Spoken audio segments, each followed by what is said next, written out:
Some mysteries, they just get under your skin, you know. They stick with you long after you've heard the story. And the Beaumont Children case, well, that's one of those mysteries for me. It's haunted Australia since, like, 1966. And honestly, I still find myself going back to it, trying to make sense of it all. It's one of those cases, right, where everyone seems to have a theory. Everyone remembers where they were when they first heard about it. Exactly. And that's what we're diving into today. We're taking a deep dive into the Beaumont case, trying to untangle the facts, the theories, and the enduring questions that still surround this case all these years later. And guiding us on this journey, we have Michael Madigan's book, The Missing Beaumont Children. Yeah, The Missing Beaumont Children, it's become a bit of a classic in true crime, hasn't it? Madigan really did his homework on this one. He doesn't just like give you the basic rundown of the case. He really digs deep, you know? He paints a picture of life in Adelaide back then and how this case, it just like permeated every corner of Australian society. It's true. You really get a sense of time and place with this book. Yeah. So for our listeners who might not be familiar with this case, let's set the scene. It's January 26, 1966, Australia Day, a typical summer day in Adelaide. And Adelaide back then, it was, well, people have described it as a bit more innocent time, you know? Kids could roam a little more freely. People weren't as, well, on edge, I guess you could say. Right, it was a different world. Yeah. So we have the Beaumont family, Grant and Nancy, along with their 3 kids. Jane, she was 9, Arna, who was 7, and little Grant, he was just 4 years old. They decided to spend the day at the beach, Glenelg Beach, which was a popular local spot. And that's what makes this case so, I don't know, so haunting in a way. It starts with this almost mundane sense of normalcy, which makes the disappearance all the more jarring. Absolutely. So the kids, they catch the bus to Glenelg. Pretty standard stuff at the time. Like you said, kids had a bit more freedom. But as the day goes on, Nancy starts to get this uneasy feeling. The kids aren't home when they should be. And Grant Sr., the father, he came home from a work trip a bit earlier than expected that day. So you have both parents realizing almost at the same time that something's not right, something's really wrong. I can't even begin to imagine that moment, the realization that their children are missing. And it wasn't just a feeling, you know, a parent's intuition. There was this real sense of time passing, and the kids, they weren't there. Right. So they rush to the beach, hoping against hope that maybe, just maybe, the kids just lost track of time. Right. And that's what everyone hopes for in these situations, right? That there's some simple explanation, some misunderstanding. Of course. But it wasn't that simple. When they got to the beach, there was no sign of Jane, Arna, or Grant. Just an empty beach and that sinking feeling that something terrible had happened. And that's when the real nightmare begins, right? The frantic search, the desperate hope, the agonizing wait for any news. It's every parent's worst nightmare. Madigan, he doesn't hold back in his book. He goes into detail about the early steps the police took. Descriptions of the children, what they were last seen wearing. It was plastered everywhere. Newspapers, radio broadcasts. They even had those loudspeaker-equipped cars driving around trying to reach anyone who might have seen something. It really captures that sense of urgency, doesn't it? The whole city, the whole country, it felt like, was on high alert, looking for these 3 kids. It's almost unimaginable today, with social media and instant communication, how differently things would unfold. Back then, it was all about word of mouth, posters, and this desperate hope that someone, somewhere, might hold the key to finding the children. It's that sense of a community coming together, but also this underlying fear, this knowledge that time was of the essence. And as you can imagine, there were leads, these glimmers of hope that would emerge, only to fizzle out, leaving the Beaumonts and the investigators more disheartened with each dead end. It's like a roller coaster of emotions, right? Hope, then disappointment, then back to hope again. Exactly. One early lead involved a possible sighting of the children on a plane, a Sydney-bound flight. Then there was the hitchhiker in Western Australia, who vaguely matched the description of someone who'd been seen near the beach. And the police, they had to chase down every lead, no matter how small, because any one of them could have been the break they needed. Absolutely. And then there was this one witness account. It always stuck with me.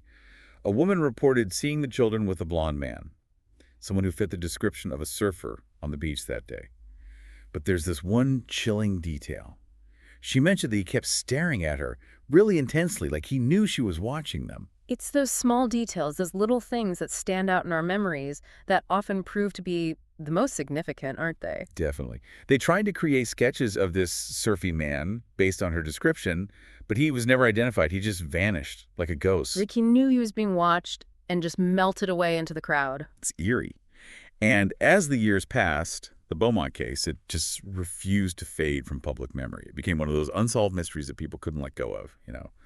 And then decades later, there was this unbelievable twist. Oh, yeah. This is where it gets really interesting. And by interesting, I mean, like, seriously creepy. Right. Tell me about it. So this archival footage surfaces, right? And it shows a young man at the scene of the police search back in '66. Nothing too out of the ordinary there, except this young man, he bears a striking resemblance to Bevan Spencer von Einem. Von Einem? That name sends shivers down my spine. For those who don't know, he was a convicted killer in Adelaide. But how does he tie into the Beaumont case? Well, that's just it, isn't it? We don't know for sure. The footage is there, the resemblance is uncanny, but it's never been definitively proven that it was actually von Einem at Glenelg Beach that day. So we're left with this massive question mark hanging over everything. Could von Einem, a man later convicted of a horrific murder, have been involved in the disappearance of the Beaumont children? And what makes it even more unsettling is that von Einem was suspected of being involved in other disappearances, too. There was this pattern. A pattern. Yeah, a pattern of young people going missing, and von Einem's name kept popping up in connection with these cases. It's like this dark cloud hanging over Adelaide, and it's all tied back to this one horrific day at Glenelg Beach. It's chilling, and it makes you wonder, could this have been part of a larger pattern for von Einem? Did he start with lesser crimes and then escalate to the abduction and murder of children? Madigan, he talks about this unsettling concept of killers revisiting their crime scenes, almost drawn back to the source of their horrific acts. It's a chilling thought. It really is. It raises so many questions. Yeah. And to make matters even more unsettling, von Einem isn't the only name that comes up in connection with these types of crimes. Yeah. Madigan also brings up Arthur Stanley Hart. Yeah, he's another figure who seems to lurk on the fringes of these cases. He later became a suspect in another child abduction case, but we'll talk about that in more detail a bit later. Okay, so we've got these potential suspects, these eerie coincidences, and this lingering sense of unease that permeates the entire Beaumont investigation. But before we jump into that other abduction case, there's this one small detail from the day the Beaumont children vanished that I can't shake. The £1 note. Ah, yes. The £1 note. It seems so insignificant, right? But in a case like this, even the smallest detail can take on a whole new meaning. It's like trying to piece together a puzzle, and you're not sure which pieces are important and which ones are just random bits of cardboard, but you can't ignore any of them, just in case. Exactly. So Madigan mentions that the kids, they'd bought lunch at a bakery near the beach, and they paid with a £1 note. Now, this might not seem like much, but back then it was unusual for kids to be carrying that much money. It's like this breadcrumb, a tiny clue that could lead somewhere important. Or it could be a red herring. We just don't know. True. But it's a detail that's worth keeping in mind as we delve deeper into this story. So we're left with this £1 note, this tiny detail that just might be a crucial piece of the puzzle. But let's move on now to that other abduction you mentioned, the one that you said sent shivers down your spine. It's 1973, 7 years since the Beaumonts vanished. What happened? 7 years, and you'd think the city would have breathed a collective sigh of relief. But that's the thing about unsolved cases, isn't it? They have this way of lingering in the back of people's minds, like a shadow that never quite goes away. August 25th, 1973, Adelaide Oval, packed with people, everyone there for a football match. Among them, 11-year-old Joanne Ratcliffe and 4-year-old Kirst Gordon. Adelaide Oval, that's a pretty public place for something so awful to happen. Were these girls related? They weren't related, no. Their families knew each other from the local footy club, and that day at the Oval, well, it was just another day out, you know? 2 kids caught up in the excitement of the game. It's almost too painful to imagine knowing what's coming next. It's like that moment right before a tragedy where everything seems normal, maybe even happy, and then everything changes. In this case, the game ends, and Joanne, being the responsible one, she offers to take little Kirst to the bathroom underneath the southern stand. Just a quick trip, you know. Should have been, anyway. But they never came back from that trip. They never came back. Vanished. But Adelaide Oval, like you said, it was packed with people. Surely someone must have seen something. There were witnesses. That's the truly unsettling part, isn't it? 2 teenage boys, they were selling lollies at the Oval that day. They saw Joanne and Kirst being led away by a man. Led away. Just like that. In broad daylight. In broad daylight. These boys, they were even able to give a description of the man's stooped posture, a brown hat pulled low over his face, a gray check coat. Those details, those little details, they must have been crucial for the investigation. They were, but they were also all too common, weren't they? A man in a hat and coat on a crowded day at the Oval. Finding him was like finding a needle in a haystack. Madigan goes into detail about the search for Joanne and Kirst, the massive effort to find those girls. The panic was palpable. Les Ratcliffe, Joanne's father, he was frantic, searching every nook and cranny of that Oval, hoping against hope that his little girl and her friend were still out there somewhere. The Beaumonts, the Ratcliffes, their stories, they're every parent's worst nightmare. To have your child vanish without a trace, it's unimaginable. These cases, they didn't just devastate families, they shook Adelaide to its core. There was this underlying current of fear that ran through the city. People were on edge, looking over their shoulders, clutching their children a little closer. And can you blame them? Twice, in less than a decade, children had vanished without a trace. It makes you question everything, doesn't it? If it can happen at Glenelg Beach, if it can happen at Adelaide Oval, in broad daylight, surrounded by people, where is safe? Exactly. And that's the thing about these cases. They chip away at our sense of security. They make us realize that even in familiar places, even in the middle of a crowd, bad things can happen. And then there's the Satin Man. Remember that detail, the 1-pound note from the Beaumont case? Yeah, it's been bugging me this whole time. How does it connect to this case? It's a strange one, this one. Years after the Ratcliffe-Gordon abduction, a woman named Amanda came forward, claimed that her father, Hank Phipps, had all these 1-pound notes stashed away. Okay. And he was known to wear satin clothing. People called him the Satin Man. So we've got a man with a peculiar habit, a stash of 1-pound notes, and he just happens to live in Adelaide around the time of these disappearances. Yeah. Coincidence. That's what investigators were trying to figure out. Is it a coincidence or is there something more to it? Madigan, he lays out all the information, but he doesn't draw any conclusions for you. He leaves you wondering, could these two seemingly separate cases, years apart, be connected by this one seemingly insignificant detail, the 1-pound note? It's a chilling thought. It's almost too much to process, right? The Beaumonts, the Ratcliffe-Gordon case, these potential links, and now this Satin Man with his stash of 1-pound notes. It's like something out of a nightmare, and it's real.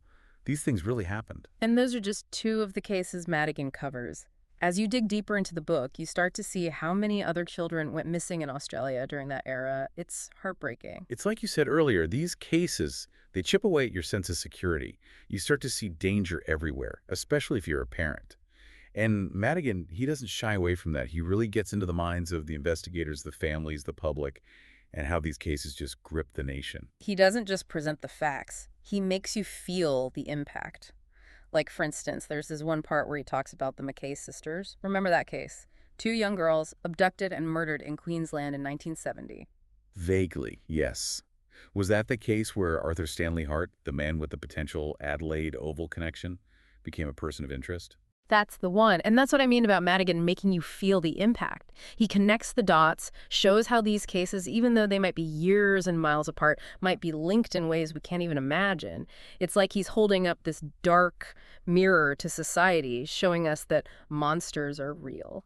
And those monsters, they often hide in plain sight, don't they? Like von Einem, a seemingly ordinary guy, yet capable of such horrific acts. And Hart, too, with his links to Adelaide Oval and now this case in Queensland. It makes you wonder how many other potential victims might be out there. It's a terrifying thought, and what's even scarier, maybe, is that sometimes we never get those answers. Take Derek Percy, for example. He was another person of interest in the Beaumont case, but he died in prison in 2013, never confessing to anything. Percy. Wasn't he the one who abducted and murdered Yvonne Tuohy in Victoria? Yeah, that was him. And he was a suspect in other cases, too. But what makes Percy so disturbing, I think, is that he seemed to revel in the notoriety. Madigan talks about how Percy would keep these meticulous scrapbooks filled with newspaper clippings about the crimes he was suspected of. It's like he wanted to hold on to those memories, to relive those moments of terror and control. Exactly. And for the families of the victims, for the investigators who spent years trying to bring him to justice, that's got to be one of the hardest things to stomach, the fact that Percy died without ever giving them the closure they desperately needed. It's just not right. Yeah. But even with all the dead ends, the unanswered questions, Madigan doesn't give up, does he? He keeps digging, keeps exploring every angle, even those that seem far-fetched. Like, I remember reading about James Ryan O'Neill, the man who confessed to several child murders in Tasmania. Oh, yeah, O'Neill. He was a piece of work. He claimed to have some kind of inside knowledge about the Beaumont case, but he never admitted to being directly involved. It was always these cryptic hints, these vague stories about people disappearing in the outback. It's like he was toying with investigators, enjoying the attention, even from behind bars. It's possible. And then there was Mr. X, the Adelaide businessman who fled to Southeast Asia. Mr. X? What's that all about? It sounds like something out of a spy thriller. Well, he was a convicted pedophile, and there were these rumors, these whispers that he might have had something to do with the Beaumont's disappearance. Rumors are something more concrete. It's hard to say for sure. Madigan talks about these vigilante groups, these pedophile hunters, who were trying to track Mr. X down, get evidence against him. They were convinced he was guilty of something, that he knew more than he was letting on. It's a tricky situation, right? On the one hand, you have these horrific crimes, these families desperate for answers. And on the other hand, you have these vigilantes operating outside the law, taking justice into their own hands. It's a gray area for sure, but I think it speaks to the power these cases have, the way they can consume people, drive them to extremes in their search for answers. Absolutely. It makes you think about how we as a society deal with the unknown, the unanswered questions. And for me, that's one of the things that makes The Missing Beaumont Children such a powerful book. It's not just about the crimes themselves, but about the ripple effects, the way these cases continue to haunt us, challenge our perceptions of safety, and force us to confront the darkness that exists in the world. And ultimately, it reminds us that sometimes the most important stories are the ones that don't have easy answers. It's true. And it's a reminder that we can't let these cases fade from our memories. We have to keep asking questions, keep searching for answers, and keep the hope alive that someday, somehow, justice will be served. So that's our deep dive this week into the Beaumont Children case, the Ratcliffe Gordon abduction, and the many other heartbreaking mysteries that continue to haunt Australia. If you're interested in learning more about these cases, I highly recommend checking out Michael Madigan's book, The Missing Beaumont Children. It's a tough read, no doubt, but it's also a necessary one. It's a story about loss, about grief, about the relentless search for truth, and about the enduring power of hope, even in the face of unimaginable tragedy.